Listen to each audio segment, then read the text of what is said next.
Podcasti 6. käik toob teieni autolaen Bigbank efektiga. Bigbank, laenudele spetsialiseerunud pank. No nii, tervist rallisõbrad, ongi Kataloonia ralli omadega õhtal. Thierry Neuville on võidumees. Napilt läks, aga finišisse tuli. Elvin Evans teine ja Dani Sordo kolmas koos punktikatse võiduga. Aga mis kõige tähtsam, et põnevus tiitli heitluses mingil määral säilib, sest Monza rallile, mis siis novembri lõpus toimub, minnakse seisus, kus Ogier on 17 punktine edumaa Evansi ees, teatavasti 30 punkti on laual, nii et mingid stsenaariumid veel Evansile tiitlit lubavad, aga millised need täpselt on, nendest jõuame täna rääkida. Meil on telefoniühenduses kõigepealt Jaan Martinson. No Jaan, mis tänasest päevast välja võtta siis? Tänasest muidugi tuleb välja võtta see, et Dani Sordo tegi kõva tööd ja see oli just see tänase päeva kõige põnevam osa, et ta pressis ennast ikkagi Elfin Evansi ja Sébastien Ogier vahele ja tegi Ogier'le nüüd selle 8. meistritiitli võitmise natukene raskemaks. Ja muidugi võtame selle punktikatse ka, kui ta 0,2 sekundiga see oli sisuliselt 2 punkti värk, eks ju, oleks ta Ogier'st tahapoole jäänud, siis oleks neid punkte ära läinud, aga nüüd ta sai neid punkte juurde ja minu arvutuste kohaselt, kui tõesti Evans juhtub võtma Monzas 30, siis vabandage väga, Ogier peab poodiumile jõudma, aga millal ta viimati poodiumil oli? No meie arvutused ütlevad, et ta peab 6. tulema ja siis on seisud võrdsed ja Evans peab siis, võrdsete seisudega ikkagi Ogier võtab oma rohkemate etapivõitudega selle tiitli ära. Aga punktiga see jääb ka. Saab näha, kui 30 punkti on laual, siis 17 punkti on vahet, eks ju. Jah. See 17 punkti vahe jääb siis, kui Evans on esimene ja Ogier 6. Okei. Siis on natukene kergem, aga ikkagi midagi seal laual on, aga muidugi Evans ise ütles ka, et tema on ka pettunud selles, et ta ei täitnud ülesannet ja võitnud rallit. Ja ta pani ju ikkagi seadistusega laupäeval puusse, nagu ta ütles, et pärast lõunapausi keeras ta asja veelgi hullemaks ja sealt ei olnud midagi päästa. Ja Thierry Neuville jällegi näitas, et Hyundai on vähemalt tema kätes on asfaltil kiire, sest ta on ju ainukene mees, kes on kõik 4 asfaltirallit olnud poodiumil. 2 võitu, 2 kolmandat kohta. Just. Tänase päeva võib-olla kõige rohkem sabinat tekitanud sündmus oli ikkagi see, mis juhtus enne punktikatset Neuville'iga. Kuidas sõnumid sellest trallist seal teile sinna pressikeskusse jõudsid? Ei, ega ta tegelikult samamoodi nagu seal oli sotsiaalmeedia kaudu ja siis see Live TV andis teada sellest, et seal on mingisuguseid probleeme, aga see ju toimus seal, kus tavaliselt ajakirjanikega midagi ei olnud ja see oli küll selles mõttes dramaatiline ja et auto põlema ei läinud, kui üritati Neuville autot käima lükata ja summutist ikkagi parajad liigid välja käisid.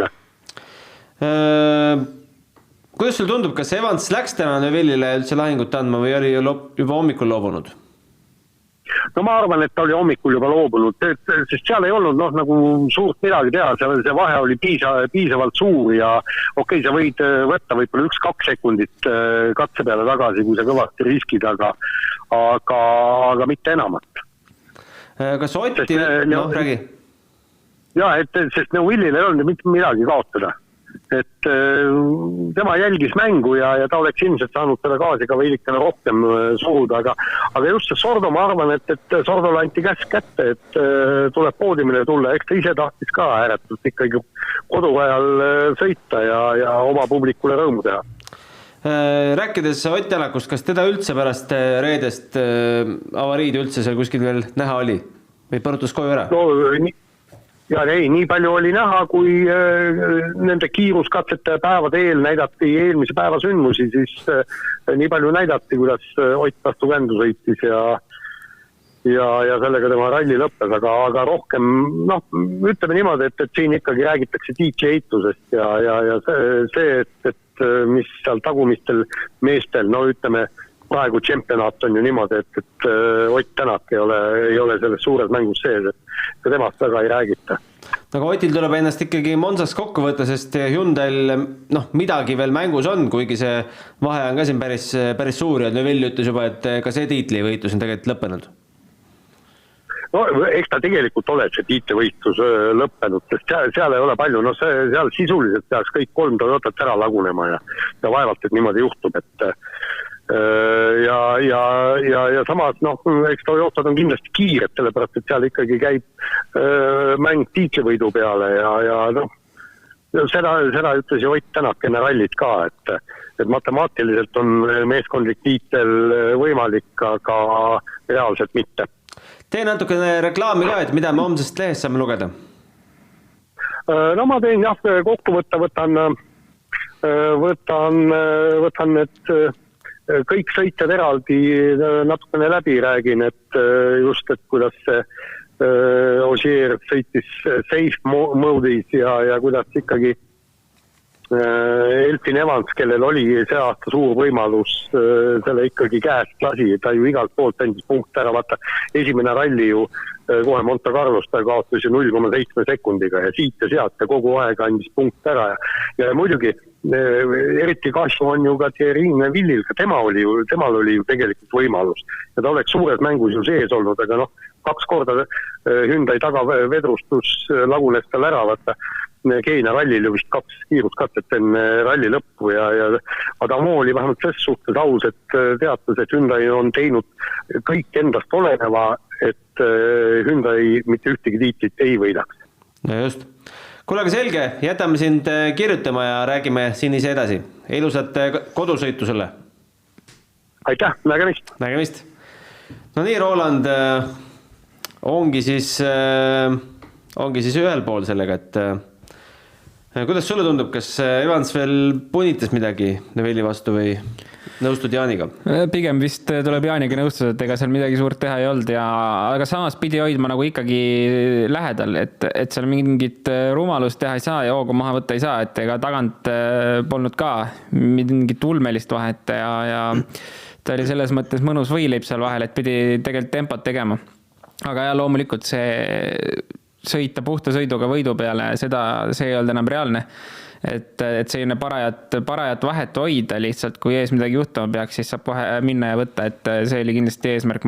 Muud eesmärki seal täna ilmselt ei olnud, et võtta see, mis võtta on, aga loomulikult Evans tegelikult oma suures pildis selle tiitli heitluse nagu andis käest ära sellega, et ta võitu ei saanud siit, et siin oli kindlasti ainuke eesmärk võit võtta. Ja ta on ikkagi suur vahe, kas 25 või 18 just, punkti. Et 7 punkti oli tegelikult laual, mis ta oleks pidanud ära võtma ja selleks vaheks teinud 10, mis on juba väga reaalne tegelikult viimasel ära võtta. Nii et selles mõttes päris kuidas ütleme, keeruline see sai tal olema, aga sellegi poolest mul on nagu hea meel, et keegi pakub konkurentsi Sebastianile. No just, et muidu oleks ju väga pläss sinna Monsasse üldse minna. Ja tegelikult ju, kui me neid Volkswageni aegu vaatame, siis kohati ütleme, kui see Sebastiani tiitlit said siin juba ära võetud paar rallit enne hooaja lõppu, et siis see läks kuidagi natuke igavaks, et täna selles mõttes olgem ausad, et põnevus ikkagi säilib, sest tiitlieitus on viimasel rallil ja see on tehnikasport, me ei tea kunagi, kas see võimalus on olemas, et Sebastiani auto ütleb üles, et ta teeb mida iganes, et siis on nagu kaardid täiesti lahti laual. Kuidas sina said aru, mis seal Neville'il siis seal Regroup alas juhtus? Me teame, et starteri probleem, aga kuidas see võib kõik välja viia selleni, et summutist tuleb leek välja? No kütust starteriga siis ketratakse ilmselt ja see põlemata kütus satub väljalaskesse ja ühel hetkel, kui sealt siis sädet saab midagi, siis on selline mõnus leek tagant väljas, et nii ta oli, aga huvitav on see, et starteriga oli ka probleeme eile õhtul Solbergil, et kas siit ei, tal ei olnud starteri, tal oli sidur, sorry. Et kellelgi oli veel starteri probleem, ma praegu täpselt peast ei mäleta, et selliseid teistsuguseid probleeme oli küll siin nädalavahetusel ja siduri probleeme oli veel Ogieril linnakatsel. Pole nagu jälle väga kuulnud sellistest probleemidest siit lähiminevikust. Kui ohtlik see väike leek tegelikult on? No ta otseselt ohtlik ei ole, et kui seal midagi väga süttivat taga ei ole, siis midagi hullu ei ole, et reegrupp ala, tõenäoliselt jah, kui kuskil keset suve metsa vahel oleks see olukord, et siis looduse mõttes oleks ohtlik, aga autole ta otseselt ohtlik ei ole, et selline lühiajaline leek midagi suuremat kaasa ilmselt ei too. No Tanis Ordo pani 7-kordse maailmameister ikkagi paika, võib täna öelda, et pidi selle väikse vahe kinni hoidma ja suutis kokku hoida, aga vaatame, mis tänase päeva lõikes Sordo kõige kiirem loomulikult 4,6 kaotab talle Neuville ja kokku siis 8 sekundit võttis Ogielt ära. Ja olgem ausad, ega tegelikult ka teine koht tal kaugele jäänud lõpuks 11 sekundit. Nii et see comeback, mis ta tegi, oli tegelikult väga ilus ja hea vaadata, eriti Power Stage lõpp oli nagu väga magus. No seda ma ka ennustuses vist panin, et Sordo poodiumile tuleb ja see tundus kuidagi lihtsalt loogiline käik, et kodurallit sõita,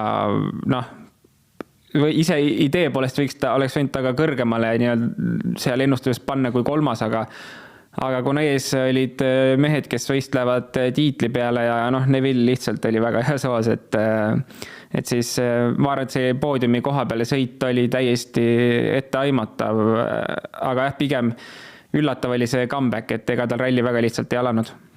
No punktikatse järjestus siis selline, et Sordo, Neuville, Evans, Ogier ja Rovanpera, Kalle tundus, et leidis ka lõpuks üles, et mis ta siis ikkagi tegema peab, et meeskondlik tiitel on ikkagi mängus ja iga punkt on ju tegelikult arvel.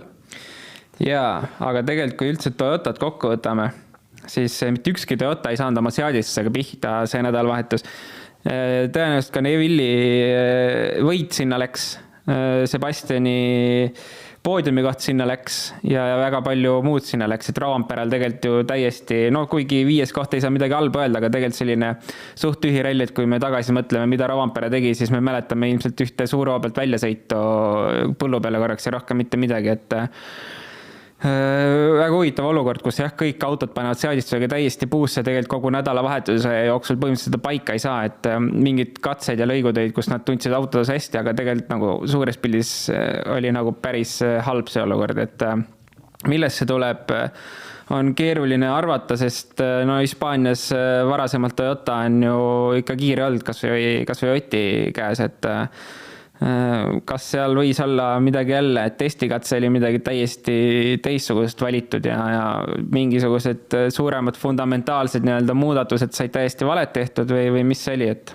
igal juhul huvitav, äkki saab veel kuulda sellest midagi. Kokkuvõttes siis Sordole poodium, Ogier 4, Rovanpera 5.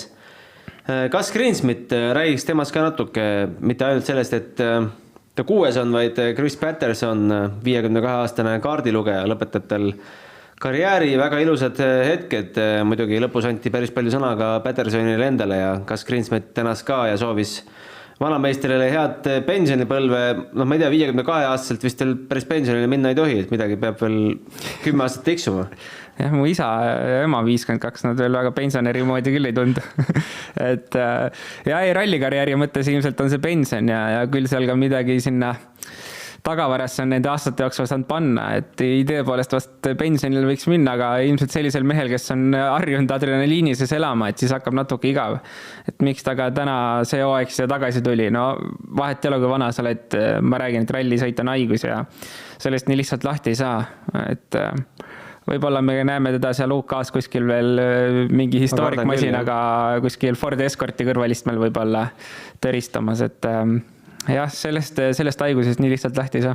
No kokku on tal siis rallikarjääri jooksul 297 starti, võitnud 35 lausa ja katkestanud 74 korral. Vaatame WRC-s, palju tal WRC statistika jäi, et 144 starti WRC-s.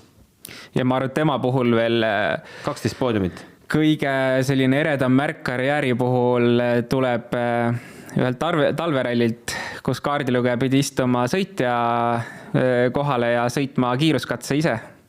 Kui Petter Solbergilt võeti juhiload ära ja ralli viimane katse jäi, siis oleks tulnud ralli katkestada, aga siis otsustati, et läheb Chris Patterson pulti ja sõidab selle viimase katse ise ära. Et ma arvan, et sellist pulli pole väga palju tehtud.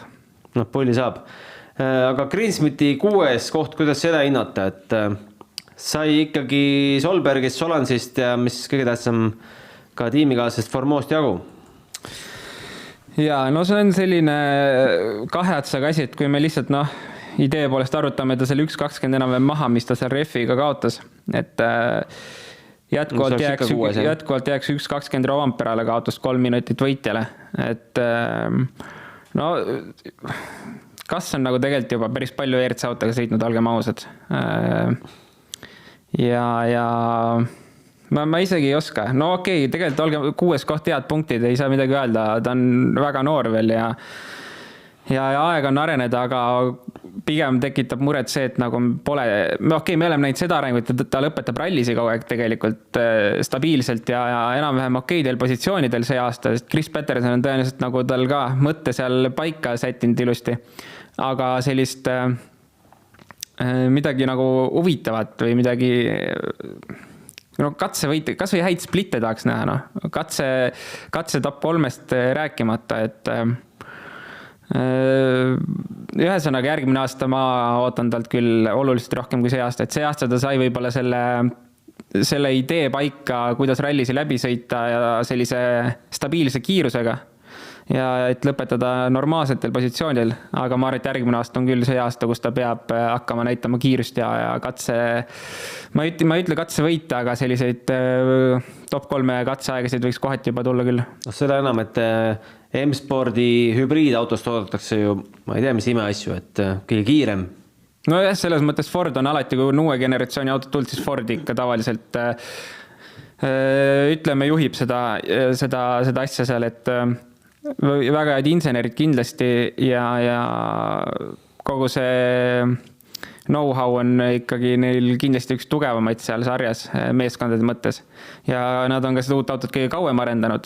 Miks jääb Ford taha, ongi lihtne põhjus, et teised arendavad siis seda uut autot edasi. Fordil on väga piiratud need võimalused, nii et Ford jääb siis ütleme aasta 2-3 jooksul nagu tahaplaanil ära, aga tavaliselt uus generatsioon tuleb väga hea. No isegi kui nad selle auto valmis saavad ja see on päris hea, siis tuleb igaks ralliks eraldi ka testida, mida nad pole see aasta suutnud ju teha, et see eelarve tuleb ka kuskilt leida. Ja tegelikult ma vist saingi aru, et kogu see testimisteema see aasta saigi ära canceldatud sellepärast, et kogu rõhk panna järgmise aasta peale, et ilmselt need vahendid olid selles mõttes tegelikult olemas, aga need vahendid lihtsalt suunati sinna Rally 1 auto arendusse, et sellest saada midagi lahedamat välja teha ja no järgmine aasta kindlasti testimist toimub, sest Greg Priinil on hooaeg olemas, lepingu olemas M-spordiga ja Greg Priin kindlasti ei kirjutanud alla lepingule, kus tal ei oleks testipäevi jäänud.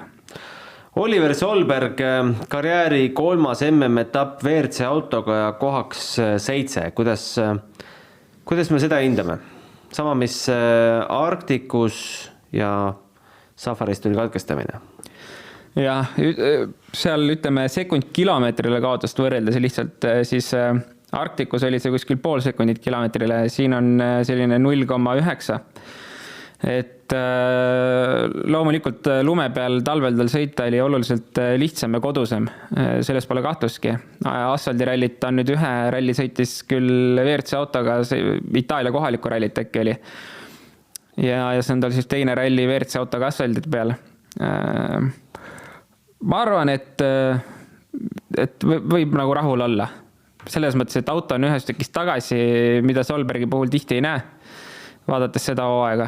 Ja selliseid, kui nüüd võrrelda neid nii-öelda noorsõitjate klassi, et siis nende arvestusest ta tegelikult oli kohati päris hea tempoga tuli ja mingid rumalusi väga seal ei korraldanud, nii et ma usun, et see on selline ütleme, võib rahul olla selle tulemusega, et eks järgmise aasta jooksul saame näha, et need rallid, kus ta sõitnud on, kas ta seal suudab juba seda vahet kilomeetrile vähendada või püsib samas kohas, et siis näeme, milline see areng on järgmine aasta.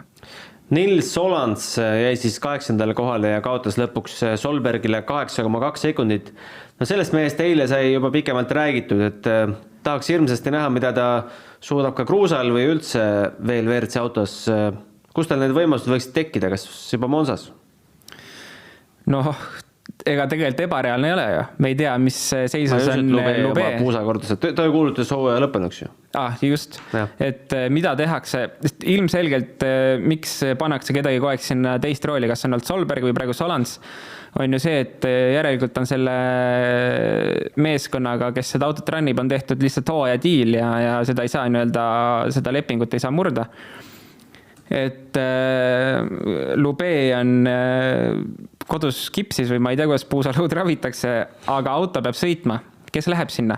Kas proovitakse jälle kedagi uut? Või mina arvan, et mõistlik oleks ju lasta veel Solansil sõita, et üks ralli sai tehtud, väga huvitav oleks näha, mida ta suudab ka tegelikult keerulistamas oludes teha Monsas. Kuigi on ja asfalt jälle ja asfaldi peal ta tunneb koduselt kindlasti, et iseenesest saaks nagu väga huvitav olema küll. Kuigi jah, ma arvan, et tegelikult WRC2 või WRC3 klassist oleks veel selliseid sõitjaid, keda tahaks näha WRC autorallis, mida nad suudaks teha. Et jah, ilmselt me seda autot seal sõitmas näeme, aga kes roolis on, ei oska öelda. Ma arvan, et see kaalukaust on selline 70% Solans ja 30% keegi uus, et vaatame. Räägime WRC2 ka natukene. Erik Kamilli võitis seal ralli Teemu Sunnineni ja Tšehhi Erik Kaisi ees. Georg Linnamäe 6. näitas siin enamasti 4. ja 5. aegu, et oskad sa Georgi kulgemise kohta ka midagi kosta? Mul on mega kahju, et Eesti sõitjatel on mingisugune imelik teema, et keegi ei tee sotsiaalmeediat. No jube närv jääb kohati ausalt ka. No, Egon mingil määral ikkagi tegi ju. No jah, Egon mingil määral tegi, aga no üldse ei saa infot kätte. Et ma ei ole hakanud Georgi ise ka tüütama seal, et anna infot, aga tahaks ausalt rohkem teada. Väga palju ei tea, mis me teame, on see, et refi purunemine oli ja ma ei oskagi öelda, ilmselt aegasid vaadates rohkem ei saanud probleeme olla, et ajakaotus on täpselt selline, et ta seal Sean Johnstoniga enam-vähem 1. august tuli ja temale kaotab minut 10 jämedalt, et selles mõttes katsed said kõik läbi sõidetud, mis on positiivne, kogemus järgmiseks aastaks olemas. Tempo, ma arvan, oli valitud lihtsalt turvaline tempo, sest jälle nädal aega tagasi sai üks auto maha kantud Saaremaal. Ja ma arvan, et ega muud ei olegi, et selles mõttes ma arvan, et eesmärgi ta täitis ära, mis oli ralli läbi sõita.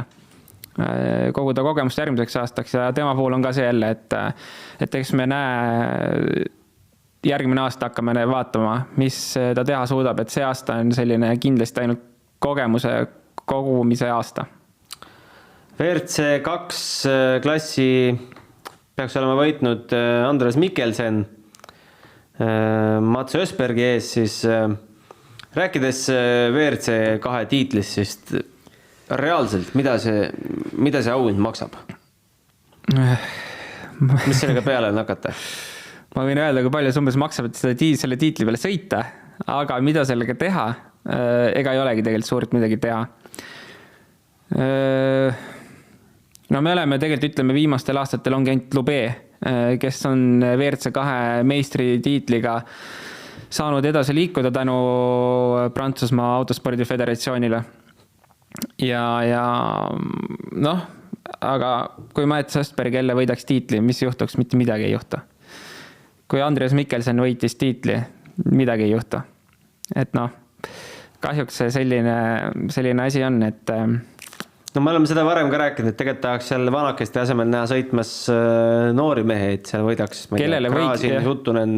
Jah, et olgem ausad, kui mõni selline teine mees võidaks, siis võib-olla avaneks uksi.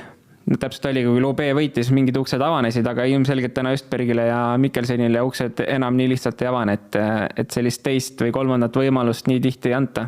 Aga kui kindlasti mingi noor tuleb ja teeb nagu väga muljetavaldava sõidu, siis need uksed võivad avaneda. Aga jah, kui sellised mehed meil ees on, siis ei avane. Samamoodi Erika Milli, isegi kui ta siit WRC2, isegi kui tema võidaks tiitli, no sealt ei juhtu midagi, ta on oma võimalused selles mõttes maha mänginud WRC sarjas juba. Soovime õnne ka junior WRC sarja maailmameistrile Sami Pajarile, kes siis võitis ralli Lauri Joona ja Robert Virves ees. Virves seisis siis poodiumi 3. astmel, aga alustas päeva taas katsevõiduga ja nüüd peaks palju neid kokku, siis lõpuks tuli 5 katsevõitu või? Võtame müsi maha. Ja loomulikult väga hea. Isegi üllatavalt hea, et nii palju katsevõite ilmselt ei oodanud tema, ei oodanud ka mina. Kui jah, selles mõttes aasta peale kogemust on asfaldi pealt juba kogutud, vist on 5 asfaldirallidel see aasta. Et ilmselt on sellest asfaldi loogikast aru saanud, täpselt samamoodi nagu Ken-Torn, ma mäletan mingi hetk käis see klikk ära ja siis enam vastast asfaldi peal ei olnud. Et ma arvan, Robertil tegelikult ka see klikk on väga lähedal, et ta võiks vabalt hakata asfaldirallisi võitma. Ja ei, väga hea, pole midagi öelda. Tahaks huviga juba teada, mis on ta järgmise aasta plaanid, et kas ta proovib junioriga jätkata või on finantsid piisavalt tugevad, et liikuda klass edasi. Ma just intervjuus kuulsin, et igasugused variante on õhus, ka ERC junior näiteks.